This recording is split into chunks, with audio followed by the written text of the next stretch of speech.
I am. I made a I made a mistake. I said that the Liberals the other day in Canada lost their minds. Hey, they don't have a mind. They're mindless. Sorry about that. Sorry, I said it again. Don't apologize. It's a sign of weakness. Alarmist. An alarmist is kind of like a Liberal moving around. Let's talk about an alarmist. For example, Fort McMurray, Alberta, Canada, right? They've been beat up and mangled. Like, it's unbelievable what's been going on up there. They had a huge fire. It's not bad enough that the government hates you. They're after you. They're banging you in the head every day with a great big stick and creating all kinds of hardships, right? And then a fire comes, and the whole place is just about burned down. Like hundreds and hundreds, maybe thousands of buildings destroyed, lives destroyed, and it's all was caused from the bush around there. So that's all gone. The fire's over, and now they're trying to rebuild, okay? Have you got all that? What comes next? Alarmist. Insurance companies now won't insure anybody in Fort McMurray. Really? They say, well, you had a big fire. Okay, but we had that already. That's gone. There's no more bush. You should insure more, and your premium should be less. But that's not how it works. Do you think Liberals own the insurance companies? Kind of, sort of. It's unbelievable what goes on. Common sense? Hey, I mean, good sense? That ain't common. It's bad. And you got all these people up there. They've been mangled and beat up and lives destroyed, as I've said. And now they can't even insure the houses that they're rebuilding. And the mortgage company is saying, hey, you have a mortgage, you have to have insurance. We can't get insurance. Why? Duh. There's no force left, and these guys are acting like that. It's very, very maddening. You know what? Everyone should be rushing up there for the business. Thanksgiving, I went out to, that's past now, in Canada. Thanksgiving coming up in America, and my family, my American family, will be coming over to my place for turkey, but in Canada.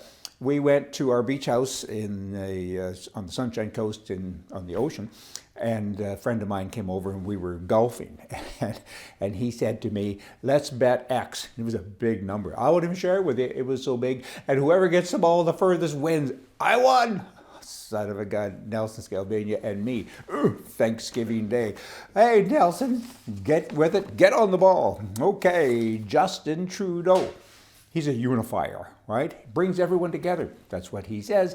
He says, you know, one of the things that we're most focused on in 2015 when I first got elected, after years and years of government neglect that played regional politics, that would be the other party, pitting Canadians against Canadians, I wanted to bring Canadians together. My biggest regret is, he has one regret, he says. I think he should have more.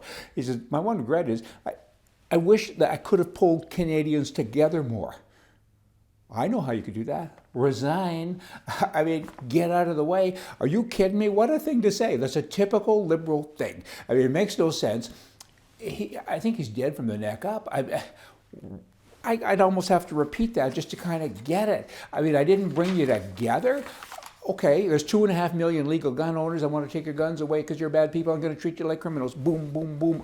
But I want to bring you together. Hey, all you other people up there in Fort McMurray, I'm going to take your life away. No more oil. Boom, boom, boom. All you other people, there'd be no pipeline, but I'm going to buy it anyway. And on goes the list.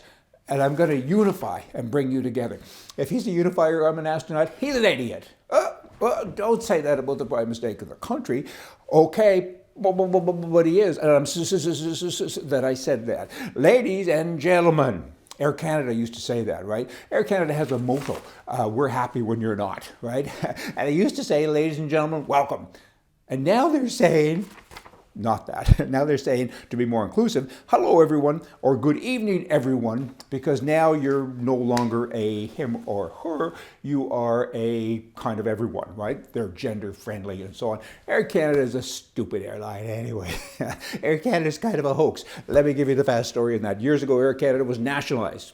I think by the other Trudeau, the first communist that Canada had, nationalized, and then they went broke, and every time they would lose another $1 billion, whoever ran the company, all the Liberal people, would get several $1 million worth of raises. Making sense so far?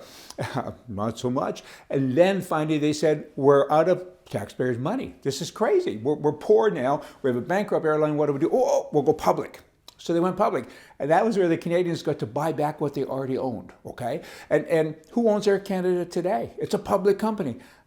Is it? You know who really owns it? All the shares? The government. Teachers' unions and all of the pension plans, they're the majority stockholders of Air Canada. And that's why they are effectively an extension of the Liberal government. Now they're saying, hello, folks, happy day. Y'all come back here tomorrow. What are you going to do about that? How about get rid of the Liberal goose? That'll be good. See ya.